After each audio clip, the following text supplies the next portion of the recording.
আবার মেহেন্দিগঞ্জের বিষয়গুলো কিন্তু আরেক রকম। আপনি জাতীয় রাজনীতি যখন যাবেন তখন দেখবেন যেগুলো জাতীয় আছে, এই যে ফ্যামিলি কার্ডের বিষয়গুলো আছে, কৃষক কার্ড, শ্রমিক কার্ড, যা যা আছে এগুলো জাতীয় সমস্যা। জাতীয় অর্থনীতির কথা বলবে, মিল কারখানার কথা বলবে, কিন্তু আমরা এমন একটা জায়গায় আছি, এই জায়গায় কি ওইটার সাথে সবকিছু মিলবে? মিলবে না বাবা। আমাদের এখানে প্রধান সমস্যা হলো নদী বাঁধ, তাই না? এইটা কি জাতীয় সমস্যা বাংলাদেশে? তাকে ঠিক আমাদের এখানে প্রধান সমস্যা হলো আমাদের কোনো রাস্তাঘাটই নাই, এটা কি জাতীয় সমস্যা? তাহলে জাতীয়র সাথে কিন্তু এটা অনেক ক্ষেত্রে মিলবে না। জাতীয়টা জাতীয়, তাই না? জাতীয়ভাবে যখন ফ্যামিলি কার্ড দেওয়া হবে তখন জাতীয়ভাবে ঢাকার লোক ফ্যামিলি কার্ড পাবে, আমাদের এই আদর্শনগরের মা বোনরাও কিন্তু প্রত্যেকটি পরিবার ফ্যামিলি কার্ড পাবে। এটা হলো জাতীয় জিনিস। আর নদী বাগান তো ঢাকা শহরে নাই, চিটাগাং আছে, কুমিল্লা আছে, রাজশাহী আছে, নাই, আছে আমাদের এখানে, আর বাংলাদেশের দুই একটা জায়গায় আছে। সেই কারণে কিন্তু এগুলো আমাদের স্থানীয় সমস্যা, এগুলো স্থানীয়ভাবে সমাধান করতে। তো আমাদের এই কাজগুলো কিন্তু আগে কেউ ওইভাবে চিন্তা করে না। যেমন আমরা আসার পরে এখানে একটা ব্রিজ হচ্ছে ভালো কথা, একটা খেওয়া নিয়ে একটা জটিলতা তৈরি হয়েছে। আমরা কিন্তু ব্যক্তি উদ্যোগে চেষ্টা করেছি আপনাদের কাছে থাকার জন্য। আল্লাহর রহমতের দৃষ্টি যত দ্রুত সম্ভব হয় তখন আমাদের যোগাযোগ ব্যবস্থাটা আরো সহজ হয়ে যাবে। এখানের মূল যে রাস্তাগুলো আছে, এই রাস্তাগুলো ঠিক করার সবার নৈতিক দায়িত্ব। কেন ঠিক হয় নাই আমি কিন্তু বলতে পারবো না। বাবা আমার নামে যতটুকু রেখে দিয়েছেন অর্ধেকের বেশি সম্পত্তি অধিকার। আমি জানি কষ্টটা কি। আমাদের প্রথম কাজ হলো নদী ভাঙন প্রতিরোধ করা, এবং আপনারা বাঁধের কথা বলেছেন, নদী রক্ষা বাঁধ নির্মাণ করা।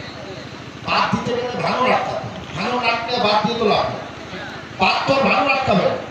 বাঁধ পানির থেকে লোকালয়কে রক্ষা করবে, এই তো। কিন্তু বাঁধ যদি আপনাকে দিতে হয় আগে তো ভাঙন প্রতিরোধ করতে হবে, তারপরে কিন্তু বাঁধ।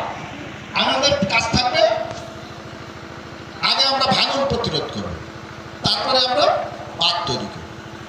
একটাই তো দাবি, রাস্তাঘাট কিচ্ছু নাই, আমার কিচ্ছু নাই। আমি খুব সংক্ষেপে শেষ করবো, আরো অনেকগুলো প্রোগ্রাম আছে, আপনারা অনেকক্ষণ যাবত আছেন। 12 জন মানুষকে এর আগে নির্বাচিত করেছেন না সংসদ সদস্য হিসাবে? 3 জন ভোট ছাড়া, বাকি জন ভোট দিয়া। 3বার ভোট ছাড়াই তো হয়েছে, আর বাকি সময় তো ভোট দিচ্ছেন, কম দিচ্ছেন বেশি দিচ্ছেন। বাবারে, এই ইউনিয়নে, এটা তো ইউনিয়ন ছিল এক সময়, এখনো আছে। আগে একটা ছিল, এখন ভেঙে 2টা হয়েছে। আগে মেহেন্দিগঞ্জের সাথে ছিলেন, এখন কাজিরাটের সাথে গেছেন, তাই তো? কাজিরাটের সাথে থানা হয়েছে। এই যে আমাদের ধর্মের কথা যারা বলে তাদের বিষয়ে বললাম, সেই প্রসঙ্গে আসতেছে, কাজিরাটের সাথে গেছে। এখন কাজিরাটের সাথে যে গেছে, আমি জাতীয় আলোচনার কথা বলছি, স্থানীয় পর্যায়ে আমাদের প্রথম প্রায়োরিটি হলো নদী ভাঙন, দ্বিতীয় প্রায়োরিটি হলো আমাদের রাস্তাঘাট সহ ব্রিজ কালভার্ট এলাকা উন্নয়ন করা। কারণ কি? এই আমলে এসে রাস্তাঘাট প্রথম চাহিদা দ্বিতীয় চাহিদার মধ্যে থাকে। কারণ এই আমলে দেশ স্বাধীন হয়েছে 55 বছর হয়েছে। 55 বছরে আপনাদের 12 জন মানুষ এমপি হয়েছে। একটু একটু করে করলে তো অনেক কিছু হওয়ার কথা ছিল। এখন আপনারা বলেন তো 12 জন, যে আপনারা 12 জন আপনারা এখানে আছেন, আপনারা এখানে যেটি মানুষের মৌলিক চাহিদা রাষ্ট্র যেটি দিতে বাধ্য আপনাকে, সেই জিনিসটুকু আপনার আছে কিনা আপনারা বলেন। আপনার এখানে কোনো স্বাস্থ্য কেন্দ্র আছে? জোরে বলেন, আছে? স্বাস্থ্য কেন্দ্র নাই। আচ্ছা, ভালো একটি স্কুল আছে? মাধ্যমিক স্কুল আছে? ভালোটা বলছি।